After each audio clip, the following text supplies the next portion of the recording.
জগতে যারা খ্যাতি লাভ করেছে ভারতবর্ষে, তারাও আমাদের এই আশ্রয় মেলাতে সংস্কৃতি অনুষ্ঠানে অংশগ্রহণ করেছিলেন, যা কৈলাসহর মানুষকে এখনো সেই মনে করে রেখেছে।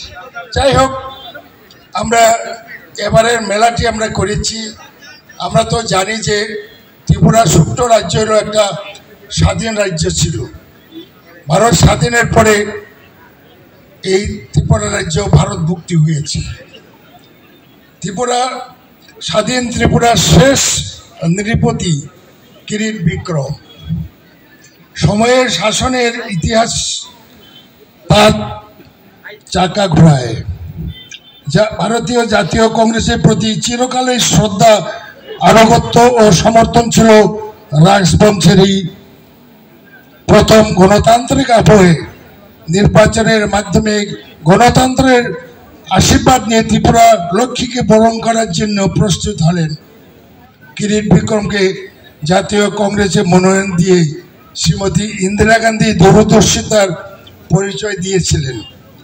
রাজতন্ত্র থেকে নেমে এলো জনগণের ধূলি দূষণিত পথে প্রথমবারের মতন সংসদ রূপে নির্বাচন হলেন তিনি 1967 সালে। তার রাজনীতির জীবনে হাতে করে দিয়ে পূর্ব ত্রিপুরা সংসদীয় আসন থেকে শুরু হয়েছে। আমি দীর্ঘ বলব না, ওনার সঙ্গে আমি ওনার সান্নিধ্যে এসেছি।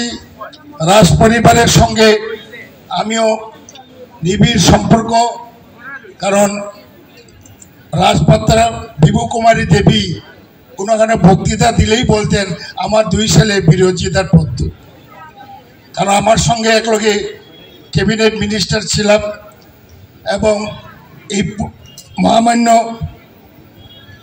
মহারাজ কৃপাম কিশোর দেববর্মনের লোকসভা নির্বাচনে আমি দুইবার ইলেকশন এজেন্ট হয়েছি।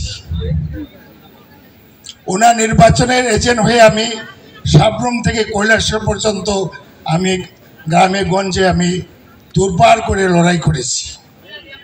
সেই কারণে ওনাদের সঙ্গে আমার নিবিড় সম্পর্ক একটা রয়েছে। আশা ছিল পরিবারের কাউকে দিয়ে আমরা উদ্বোধন করাবো।